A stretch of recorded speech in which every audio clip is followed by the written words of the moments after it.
What's going on, everyone, and welcome back to the Surprise Jab Podcast. I'm your host, Zach Ruger, surprising with new topics every single week and jamming you with your daily dose of UFC. We are fresh off of UFC Noche, which I can say I've watched a lot of UFC events this year, ladies and gentlemen. I have watched one too many, some would say, and I can say this has been my favorite fight night main event. Easily. Only lasted 2 rounds, easily my favorite of the year. Better than any 5-round main event on a fight night, at least, that I've seen all year. UFC Noche was so much fun. We did go 6-7. I know, I can hear the jokes. We went 6-7 on predictions, so not too hot, but we did predict the main event correctly, which always leaves us on a high note. So on today's episode, we will be recapping all the action from UFC Noche and talking about what is next for not just the UFC, but each and every one of the fighters. Also, we're going to be giving a Week 2 recap of the NFL. I was at the Vikings game last night. Safe to say, yeah, rough. Rough time to be a Vikings fan, unfortunately. But it was fun. I went with 3 of my buddies, and sometimes the environment can outbeat how piss poor a game really is. Also going to be giving our Dana White's Contender Series Season 9, Episode 6 predictions. That's right, we're already on to Episode 6. We're already over halfway through of this season, and it's been a great season. Season 9 has been producing some great talent, and yeah, lots of other fun stuff on the way. But man, I'm finally done dog sitting I was dog sitting for some people, and these dogs were just utterly crazy. And so I'm finally glad to be over with that, and I'm happy to be here talking with you guys today. So let's not waste any time. Let's get right on into some new UFC fights. We have 4 new UFC fights, but briefly, before we discuss new UFC fights, I did want to touch briefly on the Canelo and Crawford fight. So I know that was the big, mixed martial arts, if you will, the big boxing match of the big fighting sport thing of the entire weekend. And I did watch the co-main event and the main event. The co-main event featured Callum Walsh, who is Dana White's golden boy of boxing. Yeah, boring. Super boring. I mean, him versus Vargas Jr., whoever he took on. Oh my goodness. I was going to sleep. I was generally going to sleep. It was one of the most boring things I have watched. And then as for Canelo and Crawford, look, it wasn't bad. I get some people are going to say it was bad. It wasn't a bad fight, but it was kind of the cardinal sin of any sport sort of entertainment thing. This goes for movies, TV shows, and especially for MMA and sports in general, like boxing. It was boring at times, and when it's boring, you just don't care. Now, I had it 8-4 for Terence Crawford. I actually picked Terence Crawford to win. I didn't really talk about it in the pod just because I completely kind of forgot about it, but I did pick Terence to win, and everyone was shocked when he won. But the judges had it 8-4 for Terence for one of them, and the other 2 had it 7-5 for Terence Crawford over Canelo. And funny enough, the Verdict MMA app, which I use, you could score the fights, and it was 10-2 in favor of Terence Crawford. So Terence Crawford dominates Canelo, not surprised at whatsoever. I don't know much boxing, but from what I've seen, Canelo is more often than not usually overrated when it comes to his fights. So he's 63-3 now with 2 draws. And as for Terence Crawford, he'll improve to 42-0. But did just want to mention that really quickly. Some people might have found it entertaining. I didn't. There's maybe like a couple moments where Terence Crawford had a big land or something, but that was it. That was it. No knockdowns, no 10-8s. There wasn't really any big sequences. They started to pick it up in kind of that 10, 11, 12 range, but they just never really showed it. And honestly, Canelo looked like he didn't even want to be there. And at the end of the day, I look at 2 guys that probably made $50 million, $100 million each just to box, and everyone else is just watching kind of like, yeah, they're the ultimate winners at the end of the day. So good stuff to Terence Crawford. He got it done, and he was super humble, thank God, on the mic. So what can I say? Absolutely love you, Terence Crawford. Glad I picked you to win. But let's discuss our 4 new UFC fights that have been announced since we last talked about UFC Fight Night matchups, or just pay-per-view matchups, whatever you want to call it. New fights have been announced. UFC 322 has a nice little women's prelim as the number 12 ranked women's strawweight Angela Hill is back. That's right, she's back in action to take on Fatima, the Archangel Klein. Fatima is 2-1 in the UFC, wins over Victoria Duakova and Melissa Martinez. Angela overkill Hill, 18-5 professionally, 13-15 in the UFC. Yikes. Yikes is all I'm going to say for you, Angela. You are -2 in terms of your UFC wins to losses. So, yeah, Angela recently lost to Yasmin Lucindo, which isn't that bad of a loss. But she'll be back looking to get another win against Fatima Klein, who they're trying to break into the rankings. And let me just tell you right now, Angela Hill is 15 years older than her, and I can already see her holding her gatekeeping spot. She's one of the best gatekeepers on the roster. This is a decent matchup for that UFC 322 Madison Square Garden card, and hey, we always love seeing ranked fighters on these matchups. So, Angela Hill, Fatima Klein, keep your eyes peeled for that one. Now, this one, UFC 323. That's right, UFC 323 has its first fight announced December 6th at the T-Mobile Arena. The number 5 ranked women's flyweight is getting another run this year as Macy Barber comes to take on the number 9 ranked killer Karine Silva. And Karine Silva picked up a bounce-back win against Leone Barbosa. Was it impressive? No. We don't need to act like it wasn't impressive, but she did get back in the win column, and now she's getting a top 5 opponent in Macy Barber. Now, Macy Barber was scheduled to take on Erin Blanchfield in a main event earlier this year, and literally right before walkouts was medically uncleared or couldn't go out or something. It was ridiculous, but Macy's on a 5-fight winning streak, got a couple TKOs on that run. I really hope she fights, and if she does fight, I got her beating Karine Silva. But we'll have to see what takes place here. The UFC 323 should be pretty interesting. That matchup will be going down in 3 months or just under. We'll have to see. Yeah, good matchup there in the women's division. UFC 321, October 25th in Abu Dhabi, is getting another new matchup. This one in the featherweight division as the 10-1, 2-0 in the UFC, Jose Delgado, coming off of his round 1 26-second knockout of Hyder Emil, is taking on the prospect Nathaniel Wood. Now, Nathaniel Wood isn't really the prospect anymore. This dude is 32, so I don't really want to say he's a prospect, but hey, he just picked up a big win over Morgan Cherie. He's been a Cage Warriors champion. This dude has been in Fight of the Nights. He is finally finding his footing at featherweight, and I'm so excited to see him here. Now, this is a tough matchup for both guys. This should be a very competitive fight. I mean, this is going to be one of those prelim bangers they talk about in terms of a UFC 321 pay-per-view. I'm probably leaning with Nathaniel Wood, but I'm not sleeping on Jose Delgado at all, especially after what he did to Hyder Emil. So, Nathaniel Wood, Jose Delgado, whoever wins this is getting a ranked opponent next. I can pretty much bank on that. So, yeah, keep your eyes peeled for that at the end of October. And then our final fight announcement that we have. It's not the main event for UFC Qatar, but it's going to be a banger on the main card. Heavyweight division, the number 7th ranked Sergey the Polar Bear Spivak takes on the number 12 ranked Shamil Gaziev. That's right, everyone's favorite fighter, Shamil Gaziev. He's just a meme fighter, and I have no idea why. No idea why Shamil Gaziev is a meme fighter. I think it's because he was poised to come in and be the next big thing, and then just got his face bashed in by Jerzy Rosenstruck. But he's coming off a round 1 knockout of Thomas Peterson. Also holds a win over Martin Boudet in the UFC. 3-1 in the UFC, 4-2-1 professionally. Hails from Bahrain, trained in Russia, but now hails out of Bahrain. And he's taking on Sergey Spivak, who is 8-6 in the UFC, 17-6 professionally.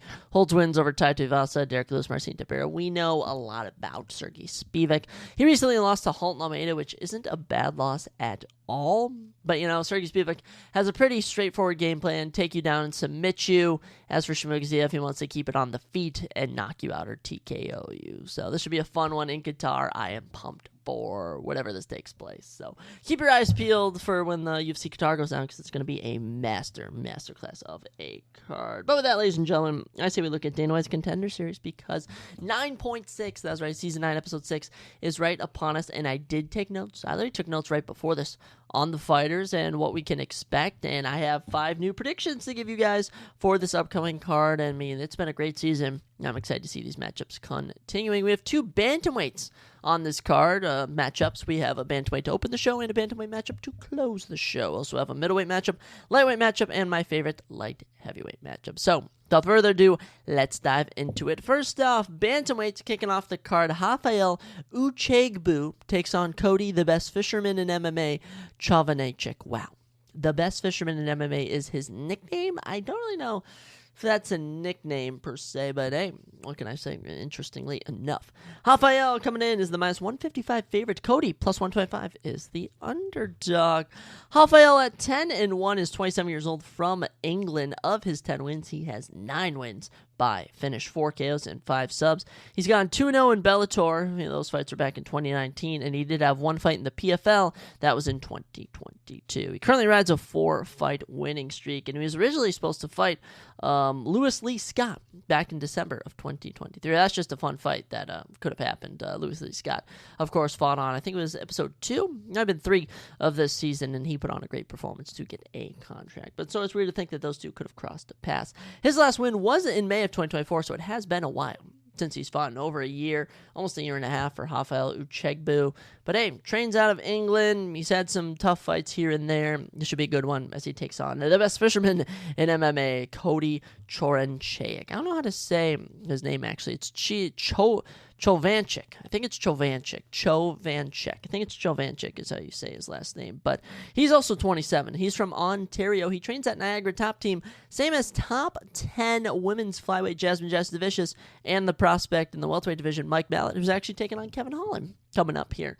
Cody has 3 KOs and 2 subs out of his 8 wins, and he also has 0 losses, funny enough. His last win was May 30th, so as opposed to May of 2024, Cody's last win was in May of this year. He won the Unified MMA Championship in the Unified MMA Fight League, and funny enough is that he's never fought an opponent with a losing record, which is something I really needed to start looking at when I look at who these guys are, because a lot of the fighters that you see on this DWCS Contender Series show come in with really good records that have just not been fighting good people. So Cody, I looked at his record. The toughest guy he fought, or the least tough guy he fought, was 4-4. So he fought a guy who was even. Other than that, everyone else he has fought has had a positive win-loss ratio, and he actually recently beat someone who was 12-5. So, super impressive stuff. I'm going to go with Cody Kovacevic. I was going to call him Corey for some reason. But Cody Kovacevic, like he's an underdog, trains at a top gym, and he's fought in some tough competition. He's stayed more active. He recently won a belt a couple months ago. So, yeah, I'm going to ride with Cody here. And as for Rafael Uchegbu, he could have a good performance here, but I don't know. There's just something about when I see fighters train at good gyms, when I see them coming in having fought in tough competition, this is where he can get it done. But, hey, 9 of 10 wins are by finish for Rafael, and 5 of 8 are by finish for Cody Chowanchevich. I think we are going to see a finish in this contest. Next up, we head to the men's lightweight division. Actually, we'll go middleweight division. I think this is the bout order. Middleweight division, as In-Soo Legendary Huang takes on Paddy McCrory. This matchup, I am so torn on. Super torn on this one. In-Soo Huang is the underdog at plus 150. Paddy is the favorite at minus 180. And Soo Huang comes in at 8-1. Paddy comes in at 6-1. Both men naturally fight at middleweight, and an orthodox stance for In Sung Woo and a switch stance for Paddy are like one of the only real differences. Height-wise, got a bit of height and reach for In-Soo Huang, but nothing too crazy. I mean, 6'3" to 6 foot. I don't know if that's super crazy enough for you. In-Soo Huang, 31 years old, is from South Korea, and he's on a 4-fight winning streak. Of his 8 wins, 6 are by KO, all 6 coming in round number 1. He was actually supposed to fight Will Curry on this card, but Will unfortunately pulled out, so in steps Paddy McCrory. His last win came in March, and this guy, he's fought a lot of tough people. Won a belt in, it's like Road FC or something, whatever promotion he was in. But I will say his one loss, this is crazy. So all of his knockout wins have come in round 1. His one career loss, he was knocked out in 5 seconds. He was knocked out in 5 freaking seconds. Can you believe that? I mean, I know that was a while ago. He's gone on a win streak since, but 5 seconds? That's like you absorb one punch and it's over. And the ref jumps in at right when the punch lands. So, tough stuff for In Sung Woo having suffered that defeat, but he's bounced back. He's gotten some knockout wins. He's looking to bring it to Paddy McCrory. The favorite here, Paddy, is 27 years old. 27 seems to be the magic number on this card. He's from Ireland and currently rides a 2-fight winning streak. He fights out of Fight Academy Ireland with UFC fighter Rise McKee, who's probably going to get cut, and legendary Bellator PFL fighter Paul Hughes, who's actually fighting the undefeated Usman Nurmagomedov for his belt in a rematch. So he's a very tough competitor and very good to see training at a gym with. Paddy McCrory has 5 of his 6 wins by finish, 3 KOs and 2 subs, and he's gone 4-1 in Cage Warriors. He's one of these Cage Warriors guys. He's been very impressive there, and 4-1 is decent. He fought on season 32 of The Ultimate Fighter, going 1-1, getting a round 1 finish in the first fight, and then in the semifinals losing to Robert Valentine, getting finished in round number 1. So Paddy, been on The Ultimate Fighter before, trains at a good gym. As for In-Soo Huang, he has the knockout power. I also really love South Korean fighters, and when you see these two, actually get a visual of them, In Sung Woo is covered from neck to knees in tattoos. He is just drenched in tattoos, so he has the look. But I can definitely see In-Soo Huang coming out, getting a nasty knockout. But there's just something about Paddy training at Fight Academy Ireland, having been on The Ultimate Fighter and actually gotten a win, training, in Ireland, a lot of tough people out there. I'm going to go with Paddy McCrory here. I'm going to ride with Patty. I'm going to see if another Patty the Batty can break in. We already have Pimblett. Maybe McCory will be next. But this one I'm very torn on. Probably the most torn on, I'll say. So I will not be too surprised if Hin Shu Hong wins. But, I'm going to ride with Patty McCory. Next up, now we're in the lightweight division. And for this matchup, we have Tommy Gant. Tommy Gant taking on Adam Bomb Livingston. Tommy Gant coming in as the minus 160 favorite at plus 130. Adam is the underdog. Tommy Gant, 32 years old from North Carolina, is 10-0. With 1 no contest, and of his 10 wins, 9 are by finish, which is very impressive. As for Adam Livingston, he's 24 years old, coming from New York, and of his 6 victories, he has gotten a whopping 4 KOs and 1 sub, so 5 of 6, not too bad. For Tommy Gant, his last fight was in February. He has 5 of his 9 wins coming in round number 1, and, this guy debuted in 2024. He has a wrestler's background. He debuted in 2024, went 8-0. This guy went 8-0 last year. I don't think anyone understands how insane that is. And that's like the best UFC fighters will get 2 to 3 fights. Kevin Holland, who is the most active fighter on the entire roster, averages at maximum 4, trying to get the rare 5 this year. So, look, Tommy Gant, insane consistency, but I do want to say, he did go 8-0 from April to November. He's already had 2 fights this year, both getting them done. He has not fought in good people.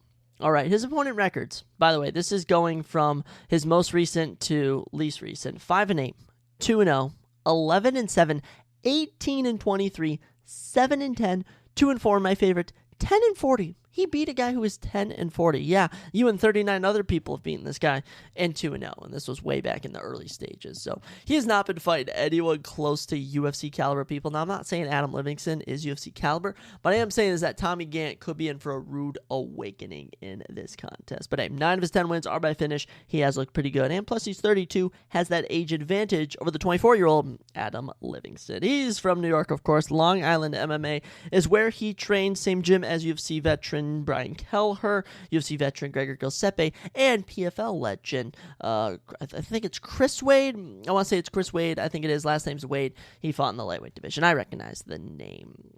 As for Adam, 5 of his 6 wins are by finish. He went 2-0 in LFA. Those have been his last 2 fights. His last win was June 20th. He got a round 2 doctor stoppage TKO. This one's tricky for me because Adam Livingston definitely seems like he is a legit all-around fighter. He has fought in very tough competition, but Tommy Gant's strength of schedule may be favorable to him. I mean, dude, he debuted less than 2 years ago, so he is averaging almost a fight every month and a half, every 2 months, I think it is. If he debuted in April of 2024, and it is now, so April of 2024 to April of this year, that was 4.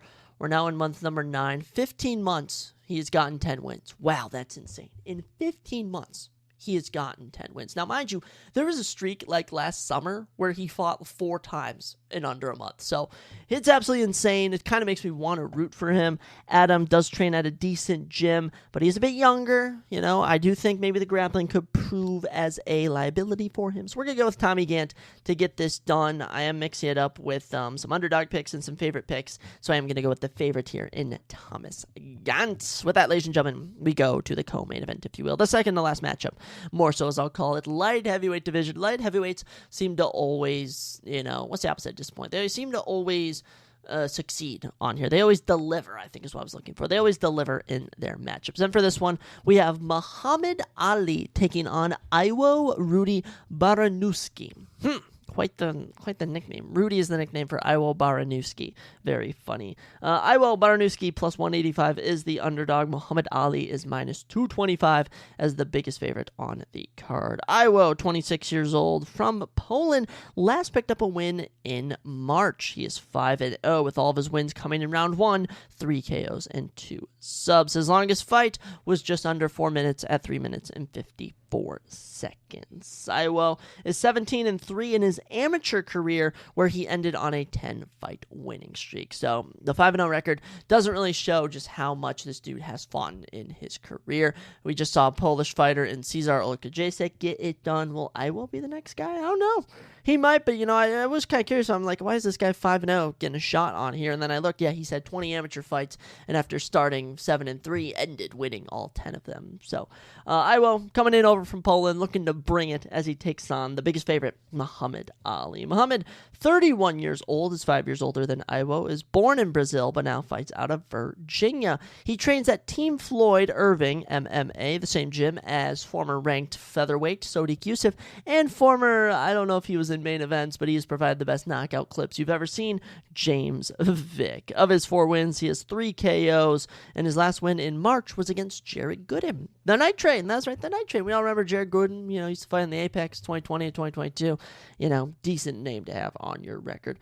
Muhammad Ali has a 14-14 record in grappling.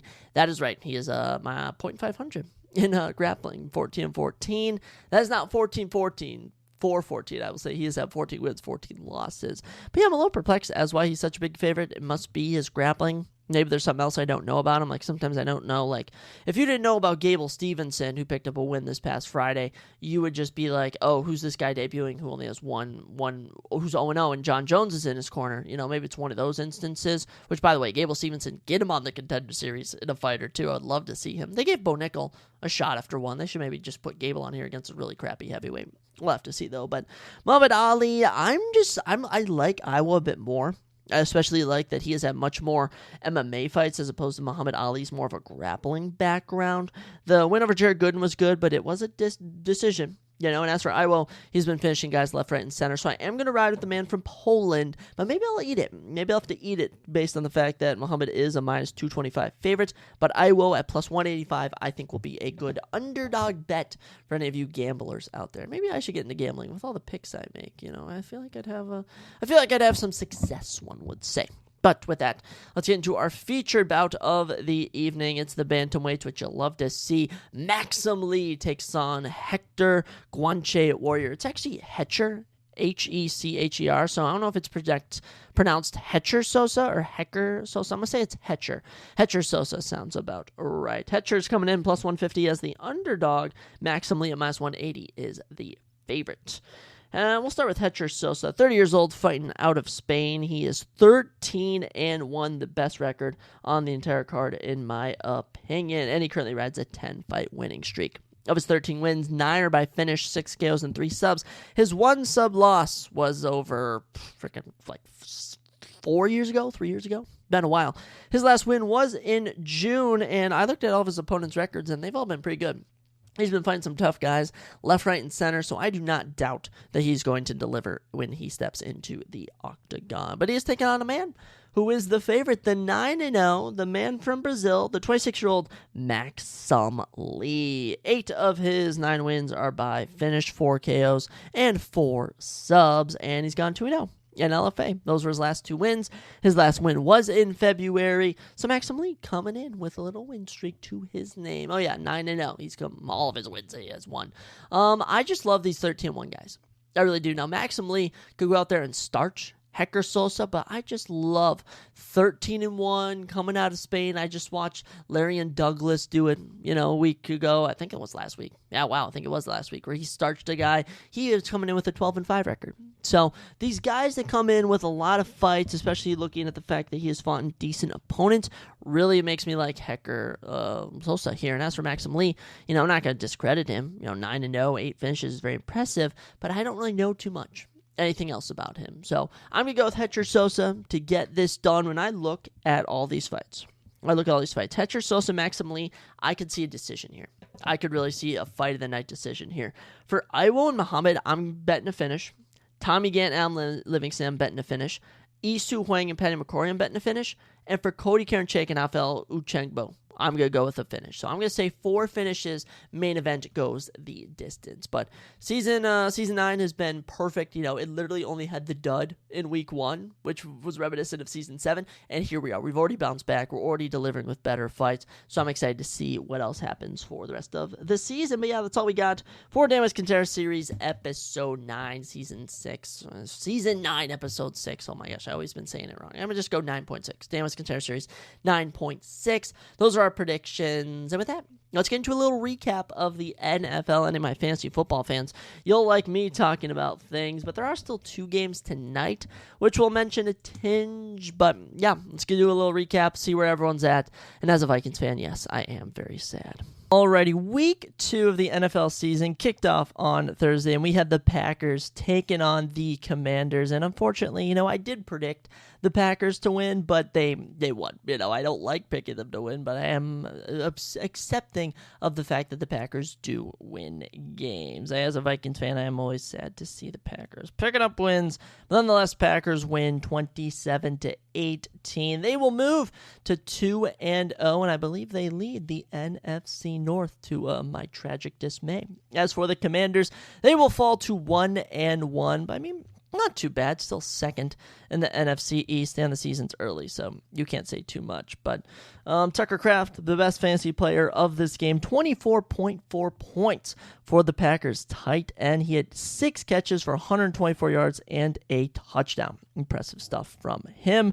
For the Commanders, Jaden Daniels led the day with 19.7. He had 200 yards passing, 2 touchdowns, and rushed for 17 yards. Overall, Zach Ertz had 18.4. Debo had 17.4 for the Commanders. Jordan Love had 20.88, and Josh Jacobs was the third best for the Packers with 14.4. Other than that, I mean, when I look around, Terry McLaurin, 5 catches, 48 yards, didn't do too bad. And, you know, Dontavian Wicks, 4 catches, 44 yards, ain't too bad himself. I will say the Commanders definitely didn't really start out, you know, like last year. I mean, it took a while for Jaden Daniels to really break into himself, and especially being sophomore year, expectations are higher. As for the Packers, I mean, their defense looks good. Their offense looks good. I'm really hoping they aren't as good as people say they're going to be. So, Packers kicked us off with a win. Good for them. Star of the game was Tucker Kraft. Then we got into some action on Sunday at noon. Rams and Titans, and to no one's surprise, the Rams beat the Titans 33-19, but Titans held them in there. Titans held in there for a while. They weren't going away easily, but the Rams will go to 2-0, and everyone but the Seahawks now in the NFC West are 2-0. So good stuff all around. Rams are somehow in third. I think they should be in first for the NFC West if they've allowed the least amount of points. But hey, what do I know? I'm no actual grader of the NFL's freaking ranking standing system. For the Titans, they are one of the few teams that are 0-2, and they already have a minus 22 point differential. Yeah. Rough showing from the Titans here. Cam Ward did better, though. He got 9.8 fantasy points for this game. Also, for the Titans, you add wide receiver Io Manor. No idea who he is. 4 catches, 56 yards. Caught the lone touchdown. Tony Pollard on 20 rushes at 92 yards. But it was all Joey Sly again. 17 points from the kicker. He's easily the best part of this Tennessee Titans roster. As for the Rams, Puka Nacua, 27.6 points. Devontae Adams, 22.8. And Matt Stafford, 17.32. They are honestly disgusting. That is just such a dirty, dirty lineup right there. Kyron Williams had 66 yards, but it was Puka Nacua and Blake Corum both rushing in touchdowns. Despite throwing 1 pick, just under 300 yards and 2 touchdowns for Matt Stafford led him to a good day. Puka, 8 catches, 91 yards. Devontae, 6 catches, 106 yards, and a touchdown. And the tight end Allen even caught a touchdown on his lone catch of the game. Rams offense is looking good, but giving up a lot of points to the kicker, Joey Sly. Shame, shame, shame. Next up, Jaguars and Bengals, and to some miracle, somehow, I have no idea, but the Bengals escaped with a win here at our 2-0 to start the year. They have a plus 5 point differential on the year, but I cannot believe they're 2-0. They're the top team in the AFC North. As for the Jags, 1-1. Unfortunate loss here for the Jaguars. I can't even lie. I mean, I have no idea how they did it, but a Jake Browning 1-yard rush with 18 seconds left sealed the deal, as I was going to say. But early on, Joe Shiesty went down, and Joe Burrow is now out 3 months. Yeah, that'll hurt. Joe Burrow is quietly and quickly, unfortunately, having an unfortunate career as he's getting injured left, right, and center, and I think this might be the last straw in the coffin for him. I also found out that Tank Bigsby was traded from the Jaguars to the Eagles, so Tank Bigsby enjoyers like myself have to eat it, as Travis Etienne had 16.9 fantasy points in this game. Wide receiver Brown had 17.6, and Trevor Lawrence had 19.24 in the loss. Jamar Chase might be the best wide receiver in the league, as he scored 36.5 fantasy points. T. Higgins, 14.6, and Jake Browning, 17.74. Trevor Lawrence, 3 touchdowns, 2 picks. Looked pretty average. ETN, 71 rushing yards. The rookie tight end, or the rookie RB, I should say, Tootin, had 42 yards rushing. Brian Thomas Jr., 4 catches, 49 yards. Travis Hunter had 3 catches for 22 yards. Not much was done from either of these boys. For Cincy, Joe Shiesty, 76 yards and a tutty was all he had to show. And even Chase Brown, the running back, 47 yards, wasn't getting it done. But it was the 14 catches, 165-yard, 1 touchdown game from Jamar Chase that was utterly insane. T. Higgins also had 3 catches for 56 yards and a touchdown. Even the wide receiver Tinsley had 1 13-yard catch for a touchdown. How about that? Good stuff for the Bengals. Following that, we witnessed the biggest favorite of the weekend, the minus 900 Ravens, just dominating the Browns. I mean, this was a pitiful performance from the Cleveland Browns, and to be honest, I wasn't surprised at all. Lamar, 26 fantasy points. For the Browns, the rookie, Dylan Sampson, 10 points. He led the day. Jerome Ford had 10. Cedric Tillman had 10. That's about it for your Browns. For the Ravens, wide receiver Walker had 16.6, and the defense had 15 points on their own. Impressive stuff all around from Lamar Jackson here. And the Ravens now, I worried they might start out 0-2, but they're 1-1. They have a dominant points for and points against, and I have a feeling the Ravens are going to dominate the AFC North yet again. As for the Browns, 0-2 with a minus 25-point differential. Yikers. That's all I'm going to say there. Lamar, 225 yards passing for 4 touchdowns. As for Derrick Henry, 11 rushes, only 23 yards. Rough. Zay Flowers, 7 catches, 75 yards. DeAndre Hopkins, 2 catches, 64 yards and a touchdown. And that was really about it for the Ravens. Dominant stuff there. For the Browns, Joe Flacco, 199 yards, touchdown and a pick. Dylan Gabriel came in garbage time, 3 for 3, 19 yards and a touchdown. I think they should give Dylan Gabriel a shot. I mean, come on. This dude was a killer at Oregon. Let's put him in. Rookie Quashon Judkins came in, 10 rushes, 61 yards, outrushed Ford and Sampson, but it was Sampson's catching game, 3 catches, 13 yards, that got him a touchdown. Jerry Jeudy, 4 catches, 51 yards, was a stud, and the tight end Fannin Jr. getting it done, 4 catches for 48 yards. Yeah. Good stuff for the Ravens here. I'm excited to see how they progress as the season moves along. Then Bills and Jets, domination from the Bills, 30-10. And to make matters worse, Justin Fields went down. Yikes, another injury for Justin Fields. This poor man just can't escape it. Jets will fall to 0-2 and somehow are at a minus 22-point differential. Bills, 2-0, 71 points for, 50 points against. Yeah, Bills are coming for it all this season. What's his face? Josh Allen taking a game off. This was the James Cook show. 26.5 fantasy points for James Cook. Their defense dropped 12. Their kicker, Matt Prater, had 14. They ran all over this Jets offense. Garrett Wilson, 9 fantasy points was the most for the Jets. And they were able to get a garbage time touchdown from Tyrod Taylor with 5 minutes left in the game. Scratch that, 3.5 minutes left in the game. For Buffalo, Josh Allen goes for 148 yards passing, but it's Mitchell Trubisky who comes in and ends the game. James Cook, 132 yards rushing for 2 touchdowns. Dude was a killer, absolute killer. Josh Palmer, 2 catches, 47 yards, led the wide receiver core. For the Jets, Fields, 3 for 11, 27 yards, and rushed 5 times for 49 yards before he got injured. Breece Hall had 10 rushes for 29 yards. It was Garrett Wilson with 4 catches, 50 yards. that did everything at the end of the day. And it was the tight end Ruckert who caught the lone touchdown for the Jets. Jets are definitely going to need to figure out what's going on because a rough start to the season after what was such a beautiful game against the Steelers.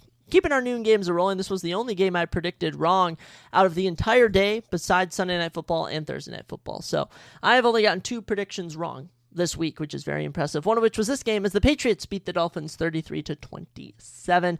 26 fantasy points from Drake May, 21 from Ramondre, 12 from the defense. The Patriots looked great here. Devin Achane, 26 fantasy points as well. Tua Tagovailoa had 18, and Jalen Waddle, 17.8.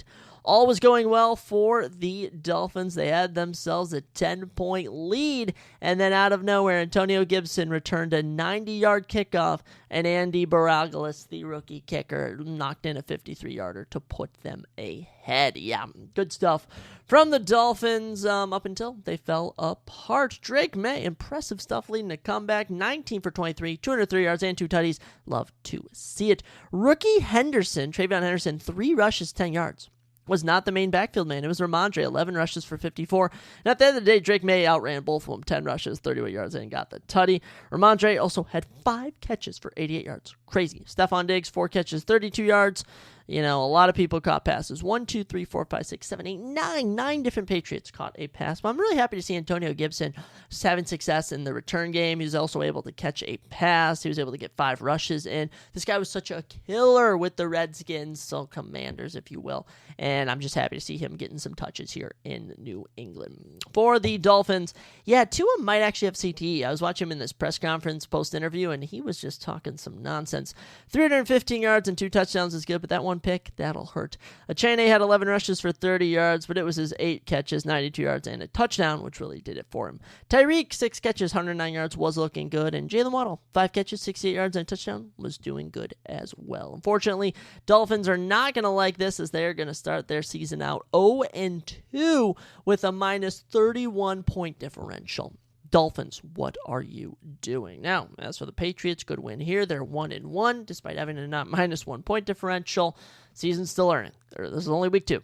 Season is much, much early.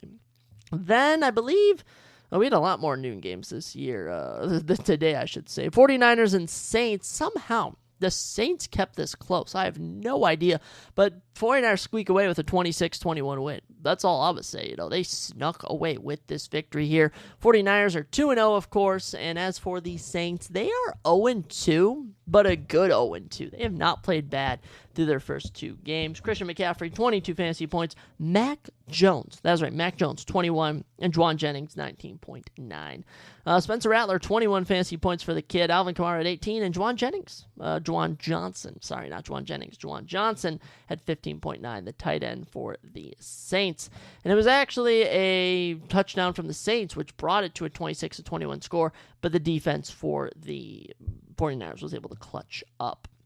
Brock Purdy not starting this week. Instead, Mac Jones comes in, 279 yards and 3 touchdowns. He even ran the ball 6 times and got 6 yards.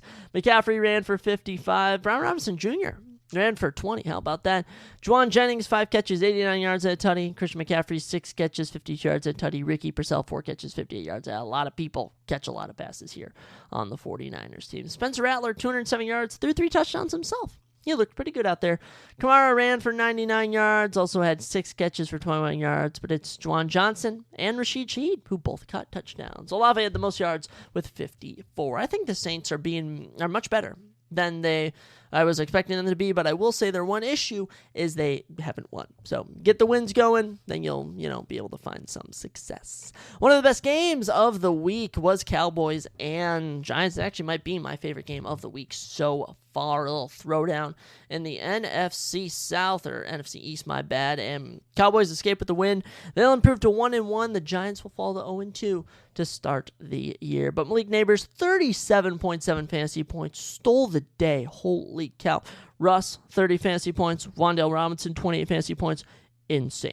Javonte Williams, 25 fantasy points for the Cowboys. Brandon Aubrey, the kicker, who I have in 5 of my 6 leagues, 23 fantasy points, and Dak goes for 22. And you know what? It was a 64-yarder from Brandon Aubrey to tie the game as time expired, and then he hits a 46-yarder as time expires in overtime to win that game. But Yeah, just deep ball after deep ball. I mean, listen to these touchdowns. 29-yarder from Russ to Malik Neighbors. A 32-yarder for Wendell Robinson, and a 48-yarder to Malik Neighbors. The Giants were cooking. Russell Wilson, career high in yards on the Giants in the latter stages of his career. 450 yards, 3 tutties, and a pick. Scatterbo leads the backfield, 45 yards at a tutty. How about that for the kid? Malik Neighbors, and 9 rushes, 167 yards, 2 tutties. Vondale, 8 catches, 114 yards, and a touchdown. Wild performance from both these boys. Even Darius Slayton, 2 catches, 61 yards, was doing pretty good himself. Happy to see the Arizona State rookie Scatterbo getting himself a touchdown here in his second game. Good for him. But Giants are 0-2, but played the Cowboys really freaking close. Dak, a great bounce back game here from that Eagles loss. 361 yards, 2 tutties, and a pick. Javonte, 97 yards and a touchdown. Miles Sanders, 50 yards rushing. They got him a touchdown. CeeDee Lamb, 9 catches for 112 yards. Jake Ferguson, 9 catches, 78 yards. They were feeding that boy. George Pickens, 5 catches, 68 yards, gets a touchdown. And Turpin, on 4 catches, had a touchdown himself. Good stuff for the Cowboys. And the Giants, it was an offensive explosion. As for the defenses, very, very bad. But the worst defense of the week actually goes to the Chicago Bears, who put up an outstanding -11 in fantasy football as the Lions dismantle them 52-21, the biggest win of the year already. And of course, it's from the freaking Lions. Lions are 1-1 to start the year, and I believe have the most points out of any team with 60. Oh, the Bills actually have more. Bills have 71. Ravens have 81. Wow, so actually third most will be going to the Lions with 65 points on the year. Bears will fall to 0-2 and have given up an outstanding 79 points through their first 2 games. As for fantasy-wise, Rome Odunze had 31.8 fantasy points, Caleb Williams 16, DeAndre Swift 13, Amon-Ra 39 fantasy points, Jared Goff 33, and Jahmyr Gibbs had 19. This was just domination.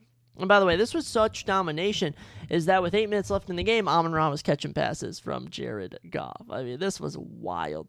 Caleb Williams, 207 yards, 2 touchdowns, and a pick. They brought Baggington at the end. He threw 3 passes. Swift was able to run in a touchdown, and Odunze had 2 touchdowns on 7 catches for 120 yards. He was a stud. DJ Moore, 5 catches, 46 yards. Caleb passed to DJ. Justin Fields loved DJ. Why don't you love DJ Moore as much as I do? For Jared Goff, 334 yards, only 5 incompletions, 5 tutties, 3 touchdowns for Amon-Ra on 9 catches for 115 yards. He exploded. Jahmyr, 94 yards rushing. Montgomery, 57 yards rushing. They both have the same amount of rushes and both get a touchdown. Lions. This looked like the Lions we know and love, but it does raise a question, just how good are the Packers? That's all wonder. And as for the Bears, they are bad. The Bears suck. What else is new? This was just a blowout. Then we finally got into our 3:30 games. Seahawks and Steelers. Actually, wait, this was another noon game. There were so many freaking noon games. Seahawks win 31-17. This was my favorite upset pick of the week, and it came to fruition, which I'm always happy to see. Seahawks will improve to 1-1 in a NFC West that's looking pretty freaking good. As for Steelers, they will fall to 1-1 as they are now third in the AFC North. Kenneth Walker, 18 fantasy points. Jackson Smith and Jigba, 18. Cooper Kupp had 16. Jalen Warren, 17 fantasy points, leads the Steelers as Chris Boswell gets 17. DK Metcalf gets 11. Rough showing from Pittsburgh today. But as for Seattle, they were able to rally, get a win. Sam Darnold, 295 yards, did throw 2 touchdowns, but also threw 2 picks, which isn't too good. Smith and Jigba, 8 catches, 103 yards, but it's Horton and Barner who both catch touchdowns for the Seahawks. Kenneth Walker, 105 yards and a tutty, despite having less carries than Zach Charbonnet. You know, it's a battle for the backfield in Seattle. Aaron Rodgers, 203 yards and a touchdown, throws 2 picks. Not very good. Jalen Warren had the most yards and receptions, oddly enough, and he also had the most carries. So Steelers are going to need to assess what's wrong as the Seahawks dismantled you. You know, that's what they expect, though. With Sam Darnold, how much they paid him, they're hoping Sam Darnold can torch some defenses out there. But yeah, good win for the Steelers, 31-17. I predicted it, so I was happy. Getting into the 3:30 slate, I can't believe I nailed this one. I thought this one was surely going to be wrong, especially the whole game. And then the Colts do it again, 2-0, unreal. They pull out a win over the Broncos, who will fall to 1-1, 29-28. Franklin Wide receiver for the Broncos, 24 fantasy points. Bo Nix had 20, and J.K. Dobbins had 15. For the Colts, 25 fantasy points for Jonathan Taylor. Actually, I think it was 29, if I'm trying to read the small writing. I see 29 for JT. For DJ, Daniel Jones, 22. And as for Schrader, the wide receiver, 18. I believe he's a wide receiver. Is he, what is Schrader? What even is a Schrader? I don't even know who the heck that is. Spencer Schrader is the kicker. The kicker had 18 points. Wow. Good job to the Colts kicker. My goodness. That boy exploded. He hit 1, 2, 3, 4, 5 field goals in this game. That's very impressive. Troy Franklin, that's who was killing it for Denver. Bo Nix, 206 yards, 3 touchdowns, and a pick. Gets it done. J.K. Dobbins had 76 yards and a tutty. And yeah, other than that, Cortland Sutton had 1 catch, which is good for me because I was playing him, but I also have him in the league, so that sucks.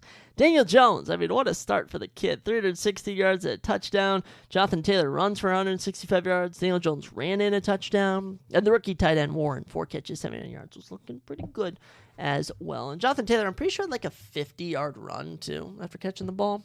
It was nuts. Good stuff for the Colts. They'll start out 2-0. I was not expecting that. I was not expecting the Colts to be this good. I also think Anthony Richardson was not expecting him to lose his starting position to Daniel Jones, of all people. That's hilarious. Keeping the 3:30 slate going, Cardinals sneak out a win over the Panthers after they almost choked the game.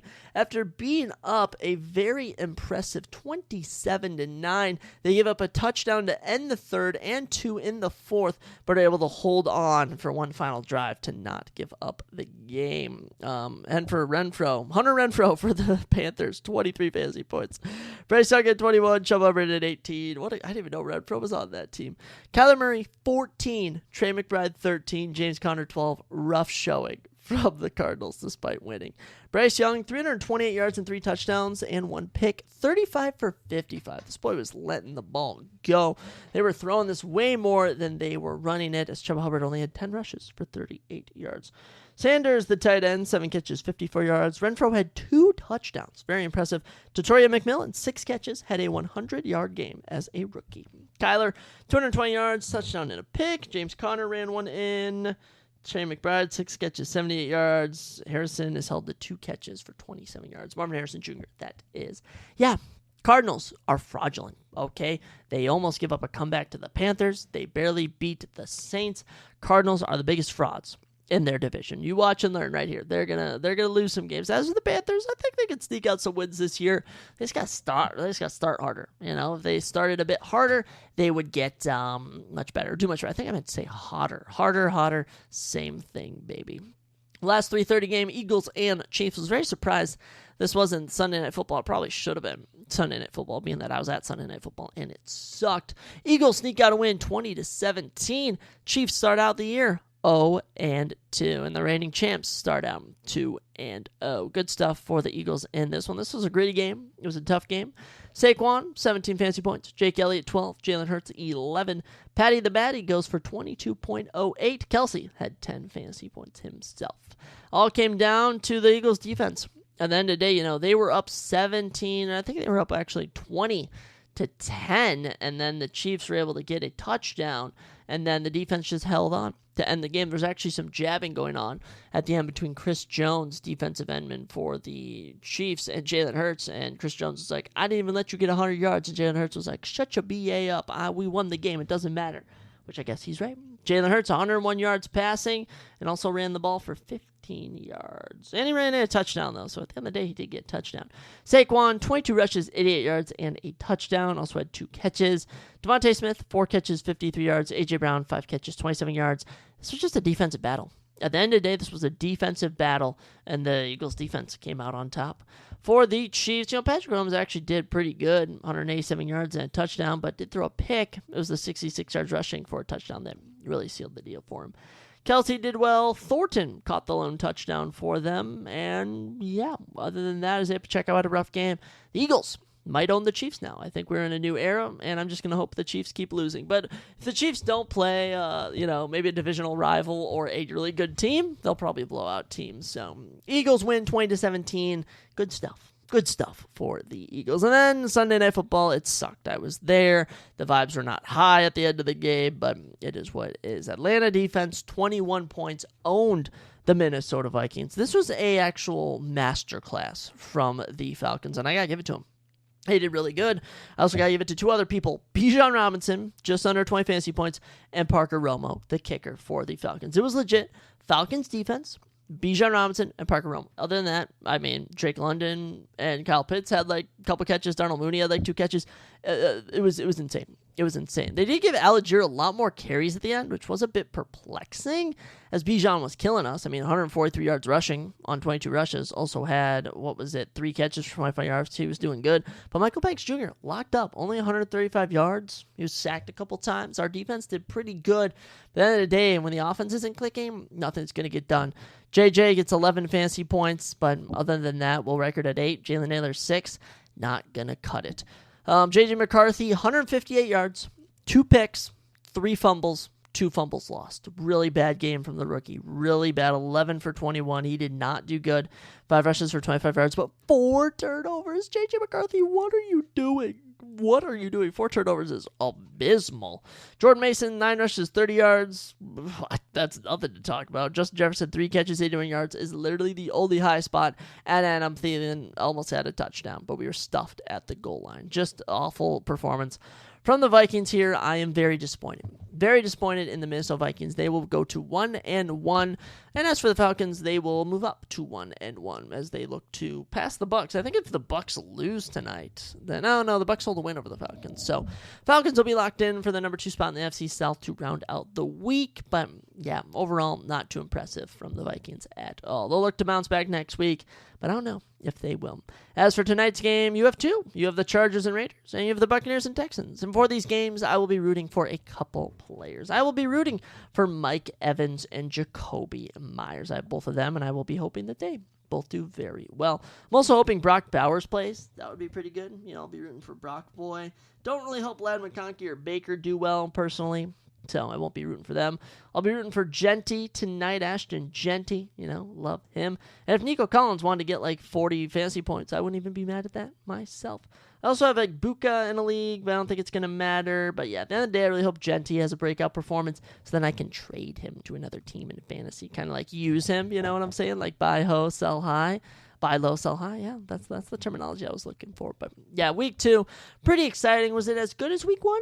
I'm going to say no. I'm going to say week 1 of the NFL season was better, but it's always tough to top the first week because you just have such a high. But yeah, tough loss for the Vikings, and I was in person. But it is fun to watch a game in a stadium. Plus the vibes were high because it's Minnesota Vikings fans, and we all love each other. So with that, ladies and gentlemen, I say we get into our UFC Noche Official Recap because a lot went down, and I've been more than excited to talk about it. So without further ado, let's dive right in. And as always, when we have crowds, events, when you have actual live audiences as opposed to the Apex, I always like to look at the crowd, and this is now back-to-back weeks. We've had 10 out of 10 crowds. The crowd in San Antonio, I'll go back there. Okay, 2 years ago, we gave them that absolutely awful card with Sandhagen and Vera. That was bad. But here, we gave them a UFC Noche event, and I like to think that they delivered. So I'm actually pretty proud of this UFC San Antonio crowd. And I think I'd go back here, maybe even for a pay-per-view, to be as bold as to say that. But we kicked off the night with our,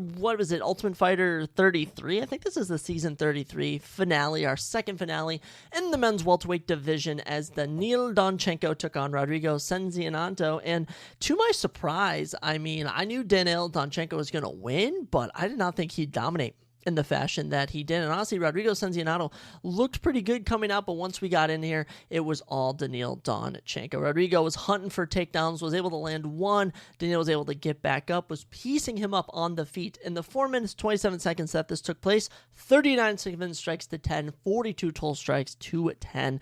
It was domination from Daniil. The striking was well. He had some, interesting takedown attempts. He had some good stops. But overall, I will say Rodrigo was just hanging his chin out there way too much. Daniil was just putting the pressure on him. Eventually was able to drop him, land some ground and pound TKO. Kerry Hatley had seen enough and he stopped the contest. And Daniil Donchenko, very impressive. Make that his 5th career knockout and his 7th round 1 finish. 13-2 now, and he'll be headed to a UFC contract. How about that? How about that contract coming in for Daniil Donchenko in the men's welterweight division? I'm excited to see who they throw this guy against. There's a lot of options. I don't know him being from Ukraine, who he particularly trains with. I don't really know, but I do know is that last weekend we had Renat Fakhretdinov take on Andreas Gustafsson, and I feel like Andreas versus Daniil would be a very fun fight. And Daniil, he's 24 years old. He is super young. I know Andreas is 33, so he is a bit older, but I still think, for the welterweight division, this could be a super fun fight. And there's also guys that come to mind like Uros Medic, because I feel like we should test this guy to some extent against some welterweights. Heck, you could even give him an Elizeu Zaleski dos Santos. You could give him a number of people throughout the divisions, but great win for Daniil. I don't know if they're going to sign Rodrigo Cenzinato. I feel like they always give the runner-up at least one opportunity in the UFC, so maybe they'll give Rodrigo a chance, but if anything, I think Rodrigo will end up taking on someone coming off of The Ultimate Fighter. Not The Ultimate Fighter, Dana White's Contender Series. So when we look at Dana White's Contender Series matchups, I think he can maybe fight someone coming off of that, but kicking off the card, big finish. I was very happy with that. Then, we had the women's bantamweight matchup between Montezay Rendon and Elise Pereira, and it showed that Elise Pereira was only 19. Being that it was a split decision wasn't that bad, but Montezay Rendon will get crushed by any other women's bantamweight. I kid you not. So 30-27, 29-28, and Junior Camija scores at 29-28 for Alice. The split decision goes to Montezay Rendon. Round 1 went to Alice. It struck her 14-11, defended 4 takedowns, went well. Round 2, Montezay just outstriking her a bit more significantly, 20-10. Alice attempted a poor takedown, had some clinch control time. Round 3, just one significant strike edge for Montezay Rendon, 14-13. Could have gone either way. But I think 30-27 is ridiculous. Gino Garcia, get him off of judging. But at the same time, it doesn't even matter. Because Elise Pereira is clearly not ready for the UFC, but she's already in here. It's kind of like Chase Hooper, kind of like Rolly Rosas Jr. He's already in here, so I'm sure they'll give her another opportunity. Someone that comes to mind is Arina Alexieva in the women's bantamweight division, someone who's just clearly not the highest of levels. And as for Montezay Rendon, gosh, I'm going to be honest, I have no idea. I genuinely have zero idea who she could take on. Maybe someone like Chelsea Chandler or Priscilla Cash-Wada, someone she could take on. They're coming off of losses/wins. But overall, very lackluster fight. This was very boring. And Elise Pereira, if anyone can have another younger woman's bantamweight, maybe she takes on Chelsea Chandler. But overall, I think she's just not ready. I still think she's ready. And to be fair, she's 19. She could leave the UFC for a decade and come back at 29 years old in her prime. So long way to go for Elise Pereira, but Montezay Rendon wins a split decision. After that, Alden Correa schools Alessandro Costa, and I stand corrected on Alden Correa. I didn't know anything about him coming in, but a plus 330 underdog, cashing right off the bat. You love to see it. Alden Correa will improve to 11-3 and pick up his 5th career knockout and 10th career finish. Wow. Dude is a finishing machine. The win streak is now at 4. Yeah, did everything he needed to in this contest for Alden. I mean, just anywhere this went, he had him. Outstruck him 20-10 in round 1, defended 2 takedowns. Round 2, landed 2 takedowns. All right, survived 2 poor submission attempts from Alessandro Costa. Then round 3 came out, and Alessandro just didn't even look like he wanted to be in there. I mean, his corner should have thrown in the towel after round 2. I mean, Alessandro was gassed. He wasn't even throwing anything. I mean, Alden really probably could have gotten a highlight reel knockout had he really tuned up. But yeah, Alden gets it done. Unfortunately, we predict this fight wrong, but I was pretty happy. Pretty happy with Alden Correa. I think he's going to do well in this men's flyweight division. I don't really know who is next for him per se. I mean, I'm trying to think of some unranked flyweights because I don't really know if he's ready for the rankings. I mean, you could always try him against the Bruno Silva, but there's always a Sumadarji. Sumadarji's on a 2-fight winning streak. Recently picked up a win, which I think could be good.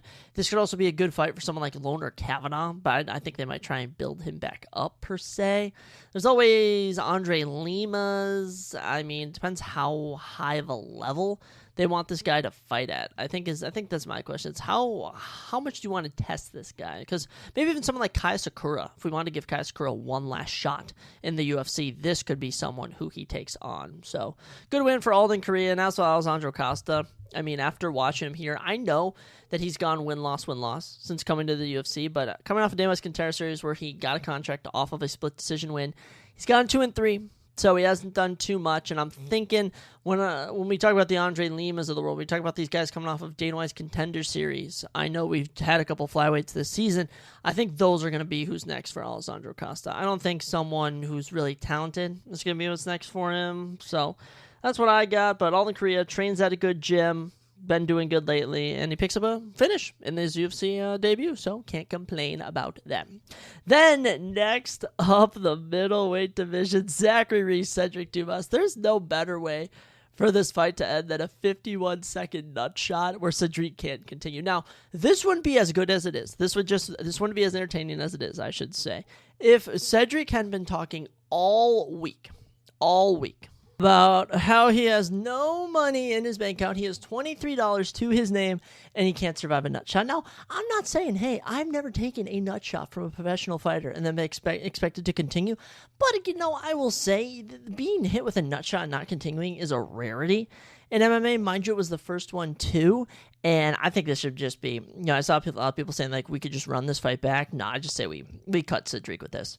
I mean, come on. He has been awful, just awful in the UFC. He's 10-3 now with a no contest. And that's his professional record. In the UFC itself, all right, he's 3-3 with a no contest. So he's really not done anything exciting. He has no finishes in the UFC. He's never been close to getting a finish in the UFC. So I say we just cut Cedric with this. I mean, if anything, you can just re-sign, have him and Zachary Reese run it back, but if anything, I want to see Cedric Dumas get cut and Zachary Reese can take on, I don't even know, literally anyone. Literally any unranked middleweight he can take on. How about Jack Hermanson? That's a pretty high-level fight, actually, for Zachary Reese. We could test him. How about Jack Hermanson versus Zachary Reese, just to give him a little test, if you will. But, yeah, piss-poor fight here. Do not recommend. And I've said that twice now on the podcast. Maybe that's the word of the podcast today, piss-poor, because that's what some of these fights were. Next up, Jesus Aguilar versus Luis Garule in the men's flyweight division. And Luis Garule not up to the standard. Jesus Aguilera outschooling him, just as I predicted. A plus 180 underdog. Jesus Aguilera gets it done. 30-27 and 2 29-28 give him the decision. And yeah, I think maybe you could have given Luis round 2, but overall, I thought Jesus did enough throughout the entire fight. 85 cinnamon strikes to 65, 87 soul strikes to 73. He goes 1 of 5 and then defends 5 of Luis Garule's takedowns. This was an okay fight. I'll say this is probably more entertaining to watch it live happening because there's always the threat of a finish. But really, this was Jesus Aguilera just showing that he is levels ahead of Luis Garule. Jesus will improve to 12-3, and in terms of his UFC run, he's 4-2. 4-1 his last 5. This was a big win for him. This was a really big win for him. He had lost to Rafael Estevam back in February, and now coming in, getting a win at 29. You know what? I could even see him being the next opponent for Alden Correa as well. I can definitely see that. Maybe even Alessandro Costa he could fight, but Jesus Aguilera, 12-3 now. Good stuff. As for Luis Garule, came in 10-0. He's now 0-2 this year and has really not done much. So I don't really think there's anything left for me to see from Luis Garule unless we feed him to someone coming off of Dana White's Contender Series. That's what I'm going to say for everyone. Or even he could take on, who is it, Joseph Smith? I have no idea who won on the Ultimate Fighter. Actually, we can see who won the other Ultimate Fighter fight because it was at UFC 319. Joseph Morales. That's what it was. Joseph Morales, who is the 14-2 flyweight who won the Ultimate Fighter. He can take on Luis Garule in his debut to see if he's up to par. But Jesus Aguilar, maybe Alden Correa, maybe in someone a bit higher of prestige, but good win for Jesus Aguilar. Next up, women's strawweight action, and oh my goodness, just boring. Just boring. Oh my gosh, did I pick a fight incorrectly that I thought? Claudio Puelles lost to Joaquim Silva? I did not. I'm sorry, we're going to get into that fight in just a second, but wait a second. Did I do my predictions correctly? I'm just learning something right now. I might have tallied myself up wrong. I feel like I thought Claudio Puelles won his fight against Joaquim Silva. 1, 2, I went 2, 3. Oh my gosh, I might have 3, 4, 5, 6. Never mind, I did go 6 and 7. Okay, I did correctly tally up myself. I'm so sorry. I'm so confused here. But real quick here, before we talk about Joaquim Silva and Claudio Puelles, which I completely forgot about, to say for the least. Tatiana Suarez and Amanda Lemos went down next, and yeah, that fight happened. I mean, Tatiana Suarez just grappling Amanda Lemos. I mean, Tatiana Suarez has nowhere else to go. nowhere else to go from here. I mean, if this is literally where she's at now in her career, this is rough. 3 of 12 on takedowns, 9.5 minutes of control time. The most entertaining moment of the fight, probably Amanda Lemos going for a guillotine in round 2 and then round 3 where she literally had Tatiana Suarez wobbled with a minute left and just didn't capitalize on it whatsoever. But Tatiana Suarez wins rounds 1 and 2, loses round 3 at the end. This was just awful. This was actually so boring. So freaking boring. It killed me. It really did. 23-7 strikes to 20 in favor of Lemos. Total strikes goes to Suarez, but she was not hunting for a finish whatsoever. I was more impressed that Tatiana Suarez defended 9 takedowns. All right, that's why I was more impressed with, because the pressure of Tatiana was just drowning, and Lemos was doing everything she could. But Lemos loses, but it's always a weird image where she ends the fight as the one like hammering on Tatiana Suarez. So you could maybe say she tried, but Tatiana Suarez back in the win column. She's now 12-1. What could be next for Tatiana? As I look at the top of the division, as I look at everyone, people were saying maybe Tabitha Ritchie. She's ranked in number 8, which is a tinge low, I'll say. But to be fair, Tabitha Ritchie is on a little streak as of late. She's actually 2-2. Wow. Okay, but she did get a win over Amanda Ribas earlier this year, knocked her out, which was impressive, but I think she'd get grappled by Tatiana. It's always Yasmin Lucindo, but she just lost to Lemos. I don't know what to do with Tatiana Suarez, if I'm being honest. I'd go as far to say maybe we have... Dude, I have no idea. I don't know what to do with you, Tatiana. How old is Tatiana? Tatiana Suarez is 34. Tricky to say. Very tricky, but she hasn't fought Yan Chayonin, even though Yan Chayonin just lost to Virta Jandiroba. Let's just make that. Number 3 ranked Yan Chayonin can take on Tatiana Suarez. This was just boring. This was really boring. As for Amanda Lemos at 4, she can take on Lupi Godinez at 6, or even Tabitha Ritchie at 8, just because why not? But yeah, this fight happened. It was dull, and my only takeaway was that Amanda Lemos almost knocked her out at the end. Then next up, here we go. Joaquim Silva, Claudio Puelles. This was a split decision. I have no recollection of this fight. I don't know if I missed it or something, but take us through the fight. Round 1, Claudio Puelles, 2 of 3 on takedowns, 4 minutes, 22 seconds. Joaquim Silva didn't land a single significant strike. Okay, round 1, Claudio. Round 2, Hakeem outstrikes him 11-6. He's taken down once for 55 seconds. Okay, maybe looks like Hakeem. And then round 3, Claudio Puelles goes 1 of 8 on takedowns and is knocked down. All right, and Joaquim Silva takes away a split decision. I'm going to be honest, guys, I do not remember this fight at all. I'm actually so perplexed how I have no recollection of this fight. But Silva at 36, picking up another win. Professional record's now 14-6. He's gone win-loss since 2021, and he hasn't won back-to-back since 2017. So Joaquim Silva, this could start a new little run in the lightweight division. I think I have your next opponent. His name's Diego Ferreira. You can fight him. Or even Rafa Garcia. How about Joaquim Silva and Rafa Garcia? Have they fought before? No, they haven't fought before. Boom. We're matchmaking on the same card. As for Claudio Puelles, 3-fight losing streak. Hasn't won since April 2022. 13-5, cut him. Goodbye, Claudio. Goodbye. I have no more need for Claudio Puelles in the UFC. Like generally, maybe we could have him take on, someone coming off of DWCS, like we've been saying all along. But other than that, no more from Claudio Puelles. Joaquim Silva, good win for you. Yeah, this fight happened. Then we closed out the prelims, finally predicting something correctly. Dusko Todorovic submitting Jose Daniel Medina. And this was just as simple as Jose Medina never belonged in the UFC, and this was just more evidence of it. I do have to say, Dusko Todorovic going out and getting his 4th career submission, very impressive. And out of his 13 wins, 12 finishes. Man, it snaps a 3-fight losing streak. I'm happy for Dusko Todorovic. This fight was just as simple as, all right, on the feet, Dusko's striking him a bit. Oh, he takes him down. Oh, he gets back up. Oh, he takes him down. Oh, he is locked in a perfect rear naked choke. And that was that. Dusko gets the win. So, Dusko will remain alive in the men's middleweight division, but I always worry they're just going to feed him to someone. I really am. I just don't really know how far he can go. So, if anything, maybe Zachary Reese did fight Dusko Todorovic. Has Cedric Dumas fought Dusko Todorovic? No, it's okay. So that could always be a fight we do next. So, Dusko, good win overall. I think the more so thing is, how did Jose Medina get into the UFC? He lost on DWCS Contender Series and went 0-3 in the UFC. And he's been knocked out and submitted in round 1, both in 2025. So Jose Medina is 100% getting cut. For Dusko, I think the question is, what do we do next with him? He's 31. He's a Serbian. He's a finisher. He's also prone to getting finished. tricky stuff to decide. But good win for Dusko. With that, we dove into the main card. We start off with Santiago Luna and Kwang Lee. And it's safe to say no Minnesota fighters are going to find any success in the UFC as Kwang Lee is dispatched by Santiago Luna. I had no idea who Luna was, and I had to eat my words. Kwang Lee, not a good underdog pick, as Santiago Luna gets his third career knockout, and his 100% finish rate is now at 7. Good win for the kid. I mean, he's only 21 years old, coming out here knocking out Kwang Lee. Very impressive.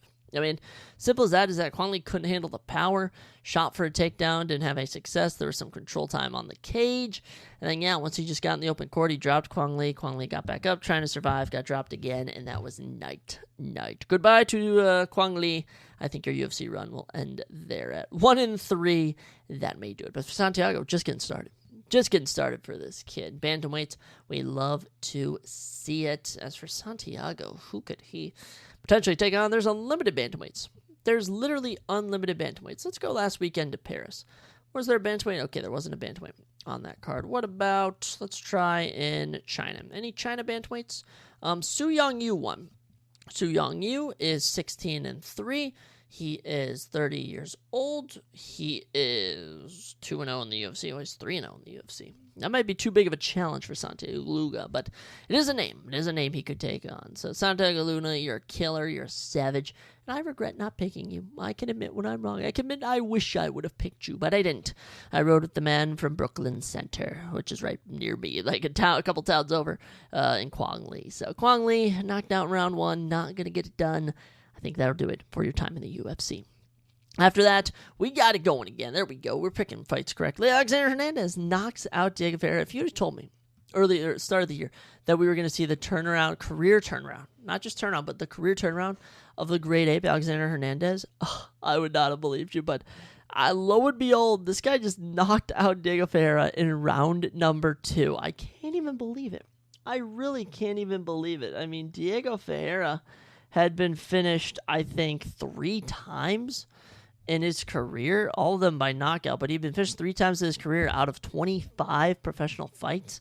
He hadn't been finished since 2021, and here he is, coming out, and Alex Hernandez just brings the pressure. Round 1, dancing around a bit, filling each other up, but then round 2, he just cocks Ferreira with a straight, and that was that. Some beautiful follow-up, which I think might have put him out fully, almost put him out fully, but it certainly did the job, and Alexander Hernandez, good freaking work, kid. This is going to extend the winning streak to 4 straight wins. Very impressive. The knockout streak to 2, and he's 3-0 in 2025, and he's calling for a fight before the end of the year. I absolutely love it. 32 years old, 8th career knockout, 10th career finish. And, what if I were to tell you, at one point he was 1-4 and needed to beat Austin Hubbard to save his career, and he did.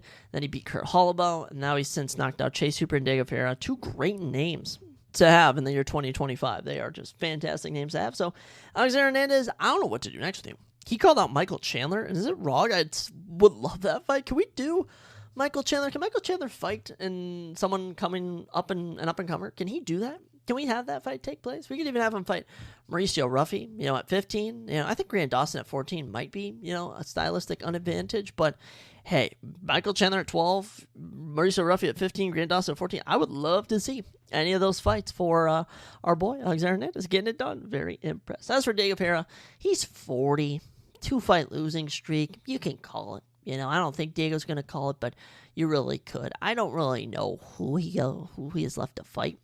I don't know if Clay Guida's retired.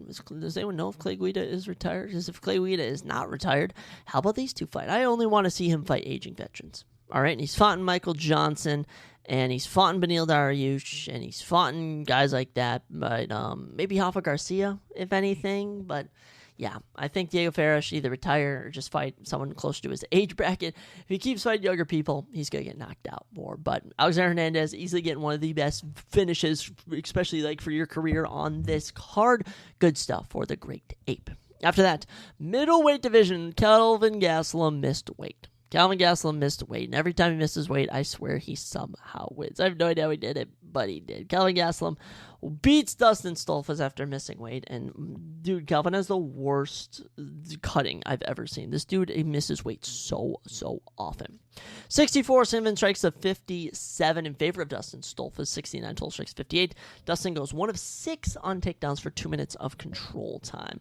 Calvin dropped him in the second. That was probably the most close round. But other than that, it was pretty much Calvin had the power. Dustin had the, I guess, more shots being thrown. He outstruck Calvin by 10 in round 1. Calvin outstruck him by 3 in round 2, and then they both landed exactly 20 total and significant strikes in round number 3. And Calvin Gastelum picks up the victory. Good stuff for Calvin Gastelum. He has legit been win-loss since 2021. Wow. Calvin, I don't know what your ceiling is. I don't even know what to do with you. 33 years old, middleweight division. If you can't make middleweight, you go up to light heavyweight? Probably not. So, middleweight, Calvin Gastelum. How about Dusko Todorovic versus Calvin Gastelum? Why? Because they're on the same card, and it's easy to match make. Or, well, we could have Cedric Dumas take on Dusko Todorovic and Zachary Reese take on Calvin Gastelum. Now that I could get behind. That I could support. But Calvin, good stuff. His record improves to 21-10. Good stuff, Calvin. Was this like his certain number fight or something? He's 13-10 in the UFC. Now he's 14-10. As for Dustin Stolfus, 2-fight losing streak makes him 0-2 in 2025, and he is currently 3-7 in the UFC. Yeah, Dustin, there's not much to do with you. There is not. I legit don't even know. I think cut Dustin. I'm not even going to say anything next for Dustin Stolfus. Your time in the company, I think, has drawn its course at 33. You got to go. Then we had a lightweight matchup between Rafa Garcia and Jared Gordon, and this is just the info that you'll just never know, is that Jared Gordon apparently had gotten a car crash this week and messed up his leg. He messed up his leg, but it didn't stop him from not only winning round 1, but also winning round 2 over Rafa Garcia. Before halfway through round 3, he got clipped with a hook. Down he went, got some nasty ground and pound inside control, and Rafa Garcia gets the victory. Wow.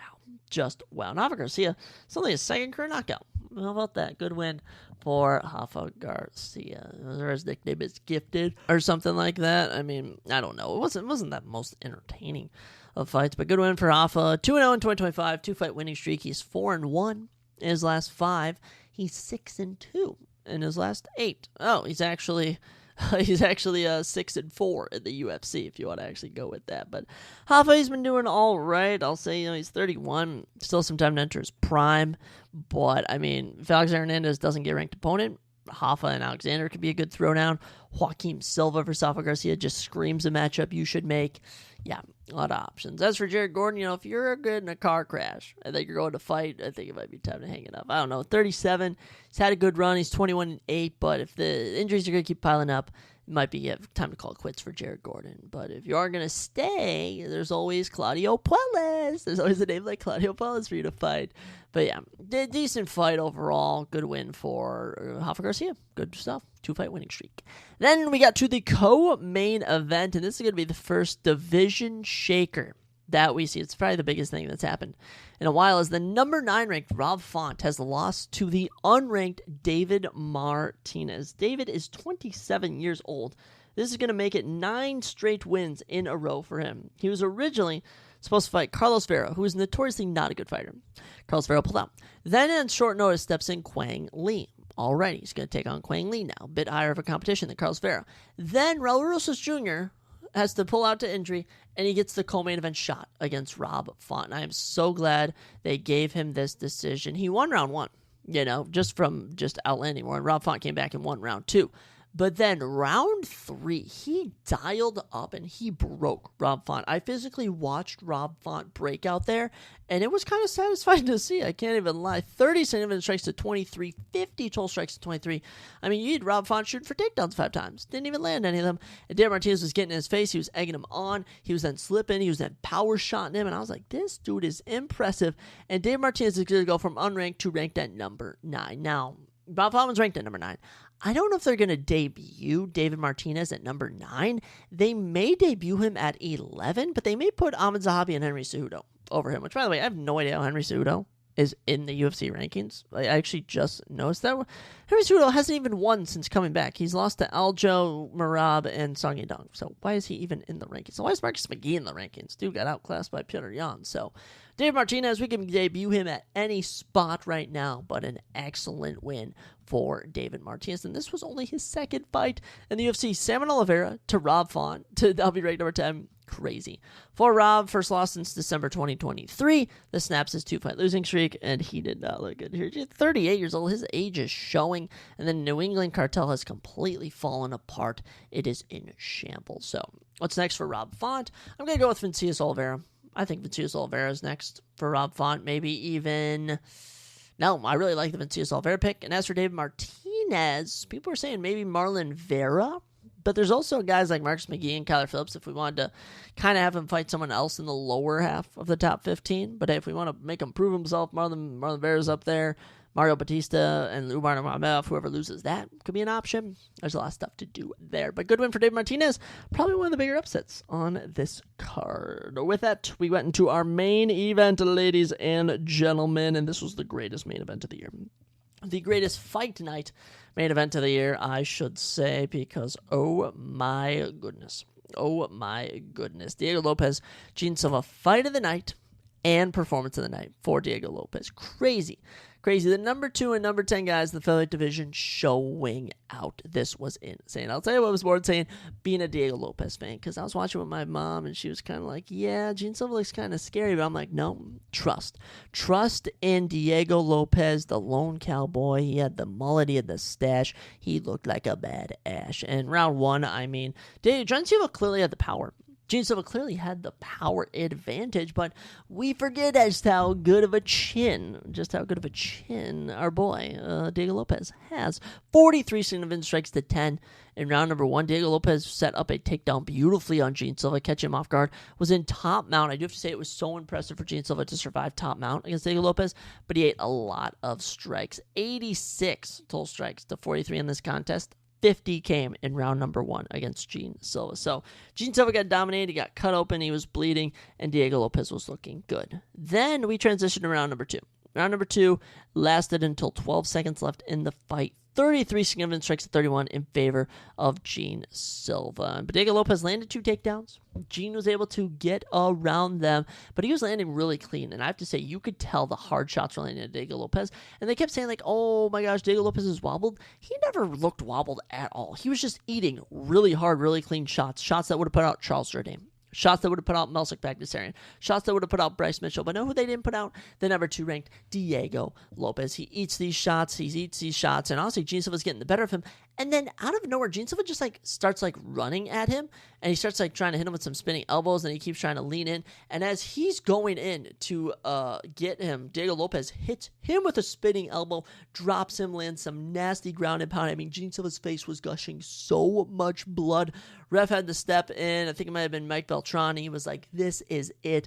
Call it. And Diego Lopez gets his 11th career knockout, his 23rd career finish, and he is just such a bloody freaking legend. Great win for Diego Lopez, and a humbling pie for Gene Silva. Gene Silva's 13-fight winning streak snapped, and that means every single fighting nerd has gone 0-4 after being on this run. Once they finally fought a tough opponent, they went 0-4. You watched. Obviously the biggest bounce back has been Carlos Prates, but he did lose to Ian Gary. And he's going to get an opportunity to enter the top 5 before end of the year, but he did lose in his first test. Then you had Benoit Saint-Denis, who was tested with, you had Mauricio Rufy tested with Benoit Saint-Denis, and he crumbled with the pressure. Kyle Barallo faced the toughest test he could against Nasruddin, couldn't get past it, and Gene Silva was given Diego Lopez and couldn't pass the test. So Diego Lopez gets a round 2 TKO, round 2 knockout. It was beautiful. The first time in Gene Silva's career he's ever been finished. But yeah, Diego back in the win column. First win, believe it, since September 2024. It's been a full year since he had won. Such a weird thought to think about. But yeah, dude is so action-packed. He's so fun. He's ranked at number 2. And I think the big question next is, who do we match-make all these guys with? What do we do? So we'll start with Gene. And for Gene Silva, it's pretty simple. You got Josh Emmett, Yusuf Zalal fighting. He could fight the winner or loser of that. You got Brian Ortega. He could fight Brian Ortega. You got Arnold Allen at 6. He could fight Arnold Allen at 6. Let's look below him. David Onama, Danny Gay, Giga Chikadze. He could legit fight anyone. I think Gene Silva can hang. I really do. I think you could tell he was so emotional this entire fight camp, and he started to fight emotional, and it bit him, and it hurt him, and that was the end of the road for Gene Silva. So if I had to pick someone, Gene Silva, Patricio Pitbull's looking for an opponent, but he's kind of cut. So I'm actually go Josh Emmett. I think Josh Emmett, Gene Silva, it could one day be a dream fight, and if we can make it happen now, let's do it. But if you wouldn't believe it, Gene Silva's only 28. He's got a lot more time to bounce back and become a champion. As for Diego Lopez at 2, it all depends. There's a number of people in featherweight. There are 6 men in particular. You have Volkanovski, the number 1 ranked Mos Revlov, the number 2 ranked Diego Lopez, number 3 ranked Yair Rodriguez, number 4 ranked Leon Murphy, and the number 5 ranked Aljamain Sterling. Everyone else is not in the title picture. And it comes to, how do you matchmake these 6 men? What are the 3 matchups that you make out of this combo? And what I'm going to do is I'm just going to matchmake them here. So Diego isn't going to get a title shot.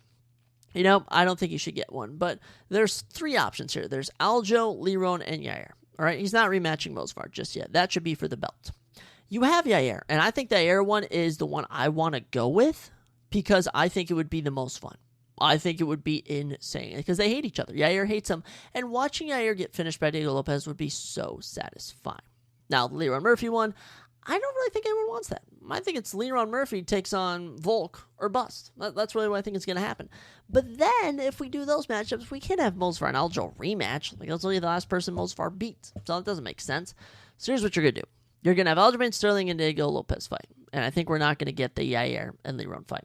You're actually going to have Yair Rodriguez take on Leron Murphy, and you're going to give Mosvar the title shot. People are going to be like, Mosvar doesn't deserve it, but I think we should just give it to him. I think we should stop delaying it. He's 19-0.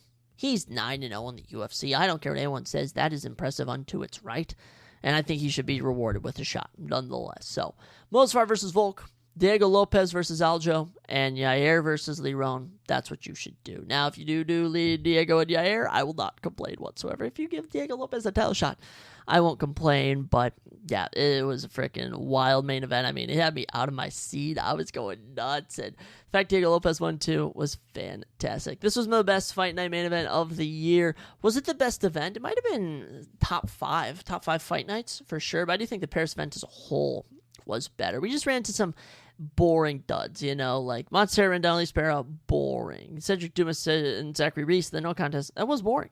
Jesus Aguilera, Luis Carulli wasn't awful. Wasn't the most exciting thing. Tatiana Suarez, Amanda Lemos, boring. Joaquim Silva, Claudio Pelez, boring. All right. Alexander Fernandez, Diego Ferreira, entertaining. Santiago Luna, Quang Lee, entertaining. Dusko Jose, entertaining.